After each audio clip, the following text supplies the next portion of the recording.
Sun travels வடமாகாணத்தில் சட்டப்பூர்வமான அனுமதியுடன் இயங்குகின்ற visa consultant and ticket agent. உங்கள் பெறுமதியான கடவுச்சீட்டுகள் ஆவணங்களுக்கு பாதுகாப்பான அனுமதி பெற்ற நிறுவனம் சன் டிராவல்ஸ்.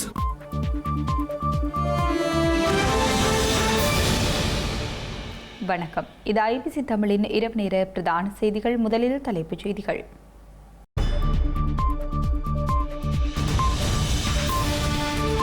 யாழில் ஓரடியில் திரண்ட நாடாளுமன்ற உறுப்பினர்கள். அரச தனியார் பேருந்து சேவையின் எதிர்கால திட்டம் தொடர்பில் ஆராய்வு. ரணிலுக்கு எதிரான வழக்கு ஒத்திவைப்பு. விசாரணைகளை துரிதப்படுத்தவும் உத்தரவு. புலம்பெயர் தமிழ் மக்களுக்கு மகிழ்ச்சி தகவல். இலவச நுழைவு விசைவு வழங்க உள்ள ஸ்ரீலங்கா அரசாங்கம். பிரான்சின் போர் விமானத்தில் பறந்த இந்திய குடியரசுத் தலைவர். வரலாற்று சிறப்புமிக்க பயணமாகவும் பதிவு. தென்கொரியாவில் ஆசிய பசிபிக் மாநாட்டில் பங்கேற்ற ட்ரம்ப் நாளை சீன ஜனாதிபதியுடனும் சந்திப்பு. கியூபாவை தாக்கிய மெலிசா சூறாவளி மணிக்கு 200 கிலோமீட்டர் வேகத்தில் நகர்வு.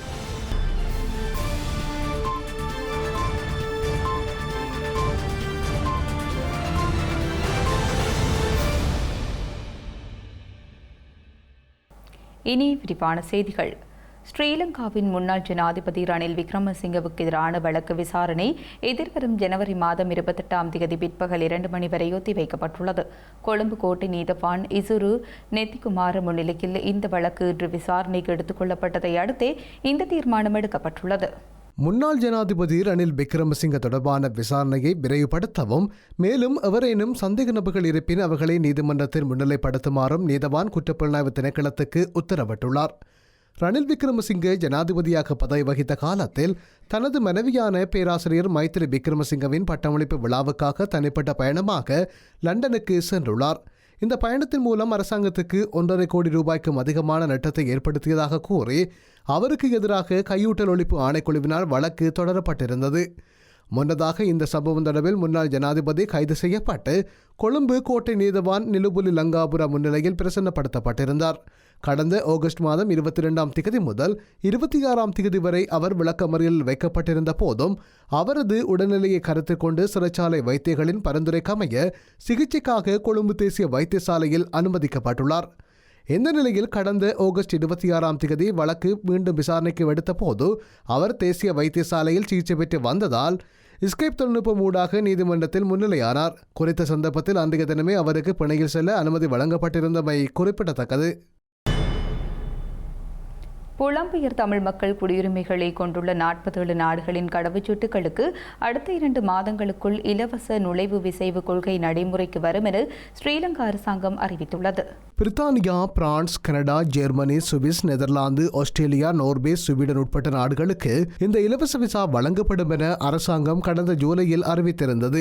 ஆயினும் இந்த திட்டம் இதுவரை நடைமுறைக்கு வராத நிலையில் எதிர்வரும் கிறிஸ்துமஸ் மற்றும் புத்தாண்டு காலத்துடன் அந்த திட்டம் நடைமுறைப்படுத்தப்படும் என்ற செய்தியை ஸ்ரீலங்காவின் வெளியுறவு அமைச்சர் வழங்கியுள்ளார். இந்த இலவச விசா கொள்கை அடுத்த 2 மாதங்களுக்குள் நடைமுறைக்கு வரும் என்ற உறுதியை வழங்கிய அமைச்சர் இந்த விடயம் விரைவில் வர்த்தமானியில் வெளியிடப்படும் எனவும் குறிப்பிட்டுள்ளார். இந்த திட்டம் நடைமுறைக்கு வந்தால் இதுவரை $50 மேல் விசா கட்டணத்தை செலுத்தி இலங்கைக்கு செல்லும் இலங்கை பூர்வீகத்தை கொண்ட மேற்குலக குடியுரிமைகளை கொண்ட மக்கள் கட்டணம் ஏதும் செலுத்தாமல் இலங்கைக்கு செல்ல முடியும் என அவர் குறிப்பிட்டுள்ளார். சமூக ஊடகங்களில் வைரலாக பரவி வரும் பண்டாரநாயக்க சர்வதேச விமான நிலையத்தில் இலங்கை வெளிநாட்டு வேலைவாய்ப்பு பணியக அதிகாரிக்கும் ஒரு இலங்கை பெண் பயணிக்கும் இடையேயான உரையாடலை காட்டும் காணொளி 2023ஆம் ஆண்டைச் சேர்ந்தது என்று பணியக தலைவர் கோசல விக்ரமசிங்க தெளிவுபடுத்தியுள்ளார். சுற்றுலா விசாவில் பெண்கள் தனியாக பயணம் செய்ய அனுமதி இல்லை என்று அதிகாரி அந்த பெண்ணிடம் கூறுவது அந்த காணொளியில் உள்ளது. ஆட்கடத்தல் மற்றும் வேலைவாய்ப்பு மோசடி வழக்குகள் அதிகரித்ததை தொடர்ந்து இலங்கையர்கள் சுற்றுலா விசாவில் மியான்மர் மற்றும் தாய்லாந்து போன்ற நாடுகளுக்கு செல்வதை தடுக்க சிறப்பு நடவடிக்கைகள் மேற்கொள்ளப்பட்ட காலகட்டத்தில் இந்த சம்பவம் நடந்தது என்று தலைவர் கூறியுள்ளார். எனினும் சமூக ஊடகங்களில் அது தற்போது நடந்த சம்பவமாக காட்டப்படுவது தவறு என்றும் அவர் குறிப்பிட்டுள்ளார். இந்த விவகாரம் வாராந்த அமைச்சரவை ஊடக சந்திப்பிலும் விவாதிக்கப்பட்டுள்ளது. இந்த நிலையில் சம்பவத்தை ஆராய்வதாக அமைச்சர் விஜித கேரத் தெரிவித்துள்ளார். யாழ்ப்பாணத்தில் அரசு தனியார் பேருந்து சேவையின் எதிர்கால திட்ட முன்மொழிவு குறித்து யாழ் மாவட்ட அனைத்து கட்சிகளைச் சேர்ந்த உறுப்பினர்களும் இணைந்து கூட்டாக களவிஜயம் ஒன்றை மேற்கொண்டுள்ளனர். யாழ் மாவட்டத்தில் சேவையில் ஈடுபடும் அரசு மற்றும் தனியார் பேருந்து சேவையின் எதிர்கால திட்ட முன்மொழிவு குறித்தும் அதன் சவால்களை ஆராயும் முகமாகவும் யாழ் மாவட்ட நாடாளுமன்ற உறுப்பினர்கள் அரசு அதிகாரிகள் ஆகியோரது பிரசன்னத்துடன் களவிஜயம் ஒன்று இன்றைய தினம் முன்னெடுக்கப்பட்டுள்ளது. குறிப்பாக தூர சேவை பேருந்து நிலையத்திலிருந்து இரு பேருந்து சேவைகளையும் இணைந்த சேவை நேர அட்டவணையின் பிரகாரம் முன்னெடுப்பதில் இருக்கின்ற பிரச்சினைகள் குறித்து கூடுதல் அவதானம் செலுத்தப்பட்டது. இதேவேளை ஈப்போசாவின் யாழ் மத்திய பேருந்து நிலையத்தில் இருக்கின்ற தூய்மையாக்கல் பிரச்சினைகள் தொடர்பில் அதிக அவதானம் செலுத்தப்பட்டதுடன் அவ்வாறு தேங்கி கிடக்கும் குப்பைகள் பிளாஸ்டிக் பொருட்களை உடனடியாக அகற்ற வேண்டும் எனவும் அறிவுறுத்தப்பட்டுள்ளது. மேலும் பேருந்து நிலையத்தில் இருக்கின்ற சிறு கடைகளால் ஏற்படும் அசௌகரியங்கள் நேரில் அவதானிக்கப்பட்டதுடன் அவற்றை அகற்றுவது தொடர்பிலும் அகற்றப்பட்ட பின்னர் பாதிக்கப்படும் வியாபாரிகளுக்கு பரிகாரம் வழங்குவது குறித்தும் இதன்போது அவதானம் செலுத்தப்பட்டுள்ளது. ஆளுங்கட்சியின் நாடாளுமன்ற உறுப்பினர் இளங்குமரன், யாழ் மாவட்ட நாடாளுமன்ற உறுப்பினர்களான கஜேந்திரகுமார் பொன்னம்பலம், சிவஞானம் ஸ்ரீதரம் மற்றும் யாழ் மாவட்ட மேலதிக அரசு அதிபர் சிவகரன், உள்ளூராட்சி ஆணையாளர் சுதர்சன், யாழ்ப்பாண பிரதேச செயலர், யாழ் மாநகர மற்றும் பிரதேச செயலக அதிகாரிகள், நகர அபிவிருத்தி அதிகார சபை பொறியியலாளர்கள், துறைசார் அதிகாரிகள், தனியார் போக்குவரத்து சேவையின் தலைவர், அரச போக்குவரத்து சபையின் அதிகாரிகள் அடங்கிய குழுவே குறித்த களவிஜயத்தை முன்னெடுத்திருந்தமை குறிப்பிடத்தக்கதாகும். வெளிநாடுகளில் பதுங்கியுள்ள பாதாள குழு உறுப்பினர்களை நாட்டிற்கு அழைத்து வந்து சட்டத்தின் முன் நிறுத்துவதற்குரிய நடவடிக்கை முன்னெடுக்கப்பட்டு வருவதாக பொதுமக்கள் பாதுகாப்பு அமைச்சர் ஆனந்த விஜயபால தெரிவித்துள்ளார். 216 பேருக்கு எதிராக சிவப்பு பிடிவராந்து பிறப்பிக்கப்பட்டுள்ளது எனவும் இவர்கள் அனைவரும் பாதாள குழுவைச் சேர்ந்தவர்கள் அல்ல எனவும் பொதுமக்கள் பாதுகாப்பு அமைச்சர் ஆனந்த விஜயபால குறிப்பிட்டுள்ளார். இவர்களில் சுமார் 82 பேரே பாதாள குழுவுடன் தொடர்புடையவர்கள் எனவும் சுட்டிக்காட்டியுள்ளார். பாதாள குழுவை சேர்ந்தவர்களில் 17 பேர் இதுவரையில் நாட்டுக்கு அழைத்து வரப்பட்டுள்ளனர் எனவும் அமைச்சர் தெரிவித்துள்ளார். பாதாள குழுவை சேர்ந்தவர்களில் அதிகளவானோர் துபாயிலேயே இருக்கின்றனர் எனவும் சிலர் வெளிநாட்டு சிறைகளில் தடுத்து வைக்கப்பட்டுள்ளனர் எனவும் குறிப்பிட்டுள்ளார். இந்தோனேசியாவில் முன்னெடுக்கப்பட்டது போலவே எதிர்காலத்தில் நடவடிக்கைகள் இடம்பெறும் எனவும் அமைச்சர் வலியுறுத்தியுள்ளார். நாட்டில் குற்ற செயல்களில் ஈடுபட்டுவிட்டு வெளிநாடுகளில் பதுங்கி வாழ்வதற்கு ஒருபோதும் இடமளிக்க மாட்டோம் எனவும் அவர்கள் நிச்சயம் சட்டத்தின் முன் நிறுத்தப்படுவார்கள் எனவும் சுட்டிக்காட்டியுள்ளார். பாதாள உலக குழுக்களுக்கு முடிவு கட்டும் போர்வையில் மற்றொரு குழுவை வளர்ப்பதற்கு முற்பட்டால் இந்த அரசின் கதை முடிந்துவிடும் என்று ஸ்ரீலங்கா பொதுஜன பெரமுன கட்சியின் தேசிய அமைப்பாளர் நாமல் ராஜபக்ஷ தெரிவித்துள்ளார். பாதாள உலக குழுக்களுக்கு முற்றுப்புள்ளி வைப்பது நல்ல விடயம் எனவும் இதற்குரிய நடவடிக்கை என்ற போர்வையில் மற்றொரு குழுவை கட்டியெழுப்ப முற்பட்டால் இந்த நடவடிக்கை வெற்றியளிக்காது எனவும் ஸ்ரீலங்கா பொதுஜன பெரமுன கட்சியின் தேசிய அமைப்பாளர் நாமல் ராஜபக்ச தெரிவித்துள்ளார். மற்றொரு குழுவை உருவாக்குவதற்கு அரசு முற்படுகின்றது என்பதையே அதன் செயற்பாடு வெளிப்படுத்துகின்றது எனவும் தெரிவித்துள்ளார். தமது பொறுப்பை மறந்து இந்த அரசு செயற்பட்டு வருகின்றது எனவும் இதற்குரிய பதிலடி அடுத்த தேர்தலில் வழங்கப்படும் எனவும் நாமல் ராஜபக்ச தெரிவித்துள்ளார். பணச்செலவை தடுப்புச் சட்டத்தின் கீழ் யோசித்த ராஜபக்ஷ மற்றும் அவரது பாட்டியான டெய்சி ஃபோரஸ்ட் ஆகியோருக்கு எதிராக சட்ட அதிபரால் தாக்கல் செய்யப்பட்டுள்ள வழக்கு ஒத்திவைக்கப்பட்டுள்ளது. குறித்த வழக்கு டிசம்பர் மாதம் 10ஆம் தேதி விசாரணைக்கு அழைக்கப்படும் என கொழும்பு மேல் நீதிமன்றம் இன்று உத்தரவிட்டது.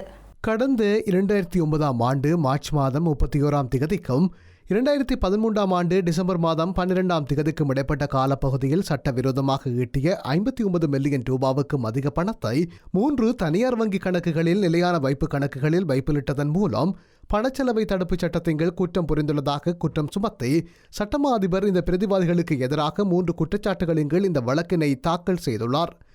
இந்த நிலையில் பிரதிவாதிகள் தரப்பில் கோரப்பட்ட சில ஆவணங்கள் இன்னும் கிடைக்கப்பெற வேண்டியுள்ளதாகவும் அதன் பின்னர் இந்த வழக்கு தொடர்பான ஒப்புதல்களை சமர்ப்பிக்க நடவடிக்கை எடுப்பதாகவும் பிரதிவாதி தரப்பில் முன்னிலையான ஜனாதிபதி சட்டத்தரணி நீதிமன்றத்தில் தெரிவித்துள்ளார். அதன்படி இந்த வழக்கை மீண்டும் டிசம்பர் மாதம் 10ஆம் தேதிக்கு விசாரணைக்கு எடுத்துக்கொள்ளுமாறு உத்தரவிட்ட மேல் நீதிமன்ற நீதிபதி அன்றைய தினம் இந்த வழக்கு தொடர்பான ஒப்புதல்களை சமர்ப்பிக்குமாறு உத்தரவிட்டுள்ளார். இலங்கை இராணுவத்திற்கும் ரஷ்ய இராணுவத்திற்கும் இடையே மதுரு ஓயா பயிற்சி முகாமில் தற்போது நடைபெற்று வரும் கூட்டு பயிற்சியின் போது கைக்குண்டொன்று வெடித்ததில் 3 ராணுவ வீரர்கள் காயமடைந்து வைத்தியசாலையில் அனுமதிக்கப்பட்டுள்ளனர். மதுரு ஓயா ராணுவ பயிற்சி முகாமில் இன்று காலை குறித்த சம்பவம் இடம்பெற்றுள்ளதாக தகவல்கள் தெரிவிக்கின்றன. காயமடைந்த ராணுவ வீரர்கள் உடனடியாக புலனறுவை வைத்தியசாலையில் அனுமதிக்கப்பட்டதாக வைத்தியசாலை வட்டாரங்கள் தெரிவிக்கின்றன. ராணுவ வீரர்களுக்கு கால்களில் காயங்கள் ஏற்பட்டுள்ளன. அவர்களின் உடல்நிலை கவலைக்கிடமாக இல்லை என்றும் சிகிச்சைக்கு பிறகு அவர்களின் நிலை சீராக உள்ளது என்றும் வைத்தியசாலை வட்டாரங்கள் மேலும் தெரிவித்துள்ளன. இந்த விபத்து இலங்கை ராணுவமும் ரஷ்ய ராணுவமும் இணைந்து தற்போது நடத்தும் கூட்டு ராணுவ பயிற்சியின் போது நிகழ்ந்துள்ளது. மன்னார் நகரசபை எல்லைக்குள் பல்வேறு சுகாதார குறைபாடுகளுடன் இயங்கி வந்த உணவகம், வெதுப்பகம் உட்பட வர்த்தக நிலையம் என 3 கடைகளுக்கு அரசு முத்திரையிடப்பட்டு மூடப்பட்டுள்ளது. சுகாதார நடைமுறைக்கு அமைய செயற்படாத கடைகளே இவ்வாறு மூடப்பட்டுள்ளது. மன்னார் நகரசபை எல்லைக்குள் தொடர்ச்சியாக மேற்கொள்ளப்பட்டு வரும் உணவகங்கள் தொடர்பான ஆய்வு நடவடிக்கையின் போது பல்வேறு சுகாதார குறைபாடுகள் உள்ளடங்களாக மருத்துவ சான்றிதழ் உரிய அனுமதியின்றி இயங்கி வந்த வெதுப்பகம், உணவகம் மற்றும் வர்த்தக நிலையம் என்பன மூடப்பட்டுள்ளன. மன்னார் மாவட்டத்தில் உணவகங்கள் தொடர்பில் தொடர்ச்சியாக நகரசபைக்கு கிடைக்கப்பெற்று வரும் முறைப்பாடுகளின் அடிப்படையில் மன்னார் பொது சுகாதார வைத்திய அதிகாரியின் ஆலோசனைக்கு அமைவாக மேற்கொள்ளப்பட்ட ஆய்வு நடவடிக்கையின் போது பல்வேறு சுகாதார குறைபாடுகள் இனங்காணப்பட்ட நிலையில் குறித்த உணவகங்கள் மற்றும் வர்த்தக நிலையங்கள் மீது நடவடிக்கை மேற்கொள்ளப்பட்டுள்ளது. குறிப்பாக மன்னார் மூர் வீதியில் சுகாதாரமற்ற முறையில் உணவுகளை களஞ்சியப்படுத்தி உரிய அனுமதி பெறாது இயங்கி வந்த உணவகம் ஒன்றுக்கும், மன்னார் உப்புக்குளம் பகுதியில் பல்வேறு குறைபாடுகளுடன் இயங்கி வந்த வெதுப்பகம் ஒன்றுக்கும், மன்னார் பனங்கட்டு கொட்டுமேற்கு பகுதியில் இயங்கி வந்த ஒரு வர்த்தக நிலையத்துக்கு மேற்படி அரசு முத்திரையிடப்பட்டு மூடப்பட்டுள்ளது. இந்திய வான்படையில் உள்ள பிரான்சின் முக்கிய போர் விமானமான ரபலில் இன்று இந்திய குடியரசுத் தலைவர் திரௌபதி முர்மு பறந்து புதிய பதிவினை உருவாக்கியுள்ளார். பாகிஸ்தான் மீதான சிந்தூர் நடவடிக்கை மேற்கொள்ளப்பட்டு ஹரியானாவின் அம்பாலா விமானப்படை நிலையத்திலிருந்து இந்த வரலாற்று சிறப்புமிக்க பயணத்தை முர்மு மேற்கொண்டார். இந்தியாவில் வளர்ச்சியடையும் அதன் பாதுகாப்பு வலுவை எடுத்துக்காட்டும் வகையில் உலகின் முக்கிய போர் விமானமான பிரெஞ்சு தயாரிப்பு ரஃபலில் என்று இந்திய குடியரசுத் தலைவர் திரௌபதி முர்மு பறந்தபோது விமானப்படை தளபதி மார்ஷல் ஏபி சிங் மற்றும் பல மூத்த அதிகாரிகள் அம்பாலா விமானப்படை தளத்தில் இருந்தனர். பாகிஸ்தான் மீதான சிந்தூர் ராணுவ நடவடிக்கை மேற்கொள்ளப்பட்ட வான்படை தளமான அம்பாலா தளத்திலிருந்து இந்த ரபல் வான்கலம் பறந்தபோது அதில் பறக்கும் 2வது தலைவராக மர்மு மாறினார். மர்மு ஏற்கனவே சுகோய் 30 போர் விமானத்தில் பயணித்தாலும் பிரெஞ்சு போர் விமானத்தில் பயணித்தமை இது முதல் முறையாகும். பிரெஞ்சு விண்வெளி நிறுவனமான டசால்ட் ஏவியன்ஸின் தயாரித்த ரபல் போர் விமானம் 2020 இந்திய விமானப்படையில் சேர்க்கப்பட்டமை குறிப்பிடத்தக்கது. அதிமுக கூட்டணி கோரிக்கையை தாவேக நிராகரித்துள்ளதாக தாவேக அறிவித்துள்ளது. இந்த நிலையில் ஊடகவியலாளர் சந்திப்பின் போது தாவேக இணை பொதுச் செயலாளர் நிர்மல்குமார் இதனை உறுதிப்படுத்தியுள்ளார். தாவேகாவில் கூட்டணி நிலைப்பாட்டில் எந்த மாற்றமும் இல்லை என அவர் இதன்போது மேலும் தெரிவித்துள்ளார். கரீபிய பிராந்தியத்தை அச்சுறுத்தும் மெலிசா சூறாவளி ஜமேக்காவில் பேரழிவை ஏற்படுத்திய பின்னர் இன்று கியூபாவை தாக்கியுள்ளது. இந்த சூறாவளி காரணமாக கியூபாவில் அவசர கால நிலை பிரகடனப்படுத்தப்பட்டுள்ள அதேவேளை ஏற்கனவே சூறாவளி தாக்கத்தால் பாதிப்படைந்த ஜமேக்காவிற்கு பேரழிவு நிலை பிரகடனப்படுத்தப்பட்டுள்ளது. 3 வகை சூறாவளியாக மணிக்கு 200 கிலோமீட்டர் வேகத்தில் கியூபாவின் தெற்கு கடற்கரையை தாக்கிய மெலிசா தற்போது அங்கு நகர்ந்து வருவதாக கியூபாவின் தேசிய சூறாவளி மையம் தெரிவித்துள்ளது. இன்று உள்ளூர் நேரப்படி காலை வரை கிழக்கு கியூபா முழுவதும் தாக்கும் இந்த சூறாவளி அதன் பின்னர் பகாமாஸை நோக்கி நகரும் என எதிர்பார்க்கப்படுகின்றது. மெலிசா சற்று பலவீனம் அடைந்தாலும் தொடர்ந்து மிகவும் ஆபத்தான பெரிய சூறாவளியாகவே உள்ளதனால் கியூபாவில் ஏற்பட்ட மழைப்பொழிவு அங்கு பேரழிவினை ஏற்படுத்தியிருந்தது. இதற்கும் அப்பால் கியூபா கடற்கரைகளில் பெரும் உயரத்துக்கும் அலைகள் எழும்பி வருகின்றன. ஏற்கனவே இந்த சூறாவளி ஜமேக்காவில் பேரழிவினை ஏற்படுத்தியிருந்தது. அங்கு வாழும் 77% குடிமக்களுக்கு தற்போது மின்சாரம் மற்றும் இணைய வசதிகள் துண்டிக்கப்பட்டுள்ளது. பல இடங்கள் வெள்ளக்காடாக காட்சியளிக்கின்றன. பல கட்டடங்களின் கூரைகள் அடித்து செல்லப்பட்டுள்ளது. ஜமேக்காவில் மெலிசா சூறாவளி 4ஆம் நிலையில் மணிக்கு 406 கிலோமீட்டர் வேகத்தில் தாக்கிய போது வளிமண்டல அழுத்தத்தில் ஏற்பட்ட திடீர் வீழ்ச்சி காரணமாக மக்கள் அனைவரின் காதுகளில் கடும் வலி ஏற்பட்டுள்ளதாக அறிவிக்கப்பட்டுள்ளது. மனிதரின் உள்காதுக்குள் இருக்கும் அழுத்தத்துக்கு சூறாவளியின் போது வெளிப்புற அழுத்தத்துடன் சமப்படுத்த நேரம் இல்லாததனால் இந்த காதுவலி அனைவருக்கும் உணரப்பட்டதாக குறிப்பிடப்படுகின்றது. இன்று தென்கொரியாவில் அமெரிக்க ஜனாதிபதி டிரம்பின் பிரசன்னத்துடன் ஆசிய பசிபிக் பொருளாதார ஒத்துழைப்பு உச்சி மாநாடு நடைபெற்றுள்ளது. ஜப்பானில் இருந்து இன்று காலை புறப்பட்ட டொனால்ட் தென்கொரியாவின் கியோங்யாவில் இறங்கிய பின்னர் ஆசிய பசிபிக் பொருளாதார ஒத்துழைப்பு உச்சி மாநாட்டில் பங்கேற்றார். ட்ரம்ப் தென்கொரியாவிற்கு செல்ல முன்னர் வடகொரியா தனது ஏவுகணை சோதனையை நடத்திய போதிலும் அதனால் பதற்றங்கள் ஏற்படவில்லை. இந்த நிலையில் நாளை ட்ரம்ப் சீன ஜனாதிபதி ஜி ஜின்பிங்குடன் சந்திப்பை நடத்தும் போது வாஷிங்டனுக்கும் பெய்ஜிங்கிற்கும் இடையிலான வர்த்தக போரில் ஒரு தணிவு நிலை வரும் என எதிர்பார்க்கப்படுகின்றது. செய்திகளின் நிறைவாக மீண்டும் தலைப்புச் செய்திகள்.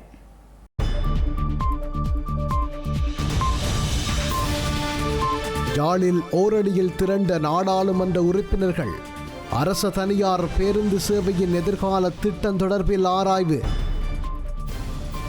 ரணிலுக்கு எதிரான வழக்கு ஒத்திவைப்பு, விசாரணைகளை துரிதப்படுத்தவும் உத்தரவு.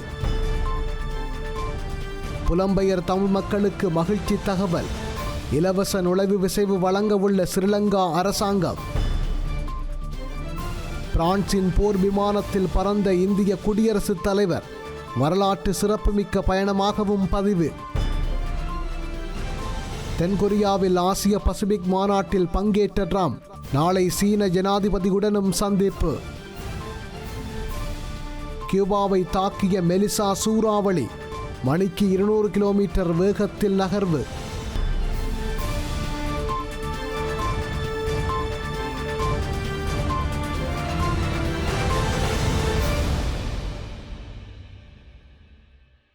இத்துடன் ஐபிசி தமிழின் பிரதான செய்திகள் நிறைவு பெற்றன.